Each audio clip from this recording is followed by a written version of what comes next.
Good morning.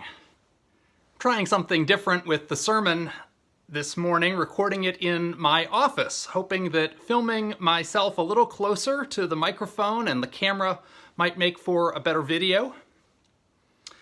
The sermon I was planning to preach was entitled Conflagration, and it was going to draw from a new book by that same title, Conflagration: How the Transcendentalists Sparked the American Struggle for Racial, Gender, and Social Justice by John Behrens. John was an important mentor to me, and I spent a year serving in the parish with him, and he taught me so much about doing ministry. What I propose to do this morning is to spend the first little bit of the sermon talking about that book and talking about the time in which our religious forebears lived. And then I'm going to switch gears and talk about the lessons that we might draw from them that apply to our lives and our circumstances today. The subject of John's book is the social and spiritual and relational lives of a broad group of 19th century Unitarians and their friends. We know them as the Transcendentalists. We tend to think of these people today as aloof and as separate from society. We think of Henry David Thoreau, living in a cabin he built himself at Walden Pond. We think of Ralph Waldo Emerson writing abstract essays. Maybe we even think of social experiments like the experiment in communal living at Brook Farm, where transcendentalists seemed to explore ways in which they might separate themselves from society. But John offers an alternative and more historically accurate reading. He places the heart of the transcendentalist movement in community rather than solitude, in the complexity and diversity of urban life rather than in a sleepy town like Concord, and he places the heart of the transcendentalist movement in a spirituality that is passionately and powerfully engaged with the most important social issues of the day, rather than one that is escapist or disengaged. John's book begins with an actual conflagration. In January of 1840, a young, idealistic, and radical Unitarian minister named Carl Fallen got on a steamship heading from New York City to Boston, traveling to attend the building dedication of the church that had just selected him to be their minister. The deck of the steamship was crammed with bales of southern cotton, and the bales were stacked tightly, too close to the smokestacks of the ship. The cotton, and then the ship went up in flames.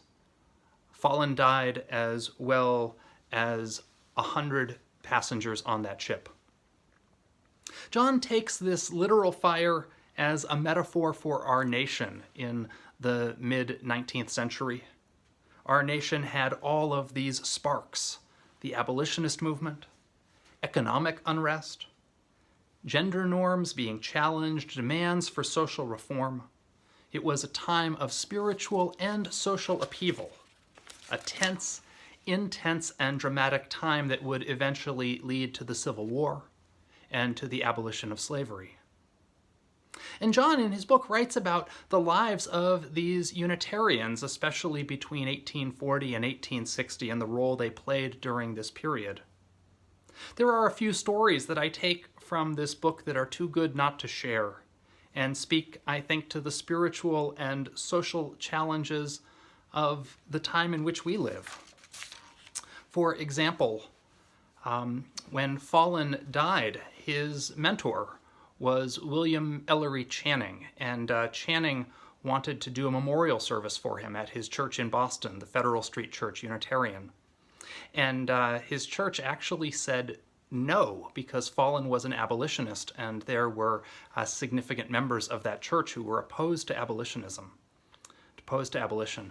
And so there was this huge and protracted conflict between Channing and his church, and he actually spent, a minister as famous as Channing, he spent the last 2.5 years of his ministry estranged from his congregation.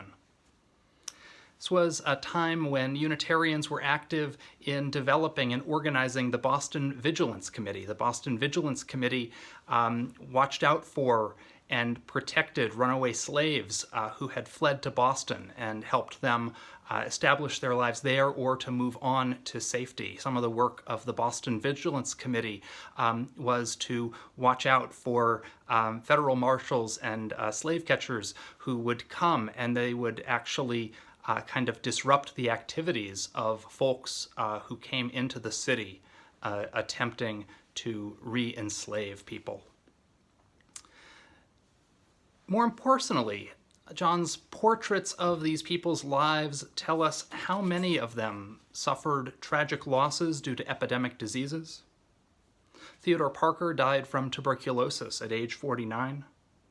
Ralph Waldo Emerson lost his first wife shortly after their marriage to the same disease and lost a child to scarlet fever. The book mentions outbreaks of cholera, smallpox, and influenza.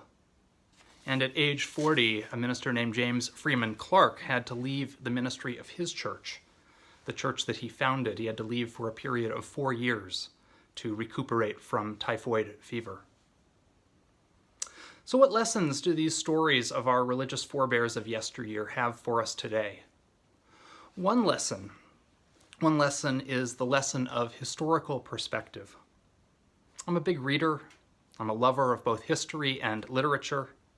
One of my childhood ministers described herself as a bibliotherapist, which is that when she was faced with an overwhelming problem, she would go to a bookstore and buy a stack of books on that topic, and that would help her with whatever she was facing.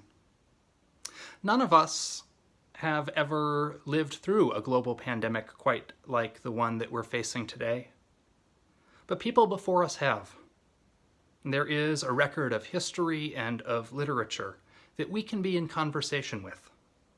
I find these stories of our forebears living through and responding courageously to their time of upheaval and conflagration to be inspiring and comforting as we face our difficult days. Mark Twain, who wasn't a transcendentalist, said that history may not repeat itself, but it often rhymes. And I believe that through knowing this, that history does rhyme, can come a sense of both perspective and consolation as we face the challenges of our day. Another lesson I take from John's book about the Transcendentalists is the lesson of spiritual friendship. Spiritual friendship is a sub-theme that runs throughout that book. These brilliant thinkers and dedicated reformers, they benefited from deep and abiding friendships. And in many ways, their connections, the relationships that they formed with each other, and their intense sharing of their lives with each other helped to encourage each other to live more courageously and more faithfully. They also formed these deep friendships across the lines of division in their society. The friendships that they formed across gender lines, across racial lines, across theological lines, and even at times across ideological lines. They believed, to paraphrase John Buren's, that I cannot become who I was meant to be until you become who you were meant to be.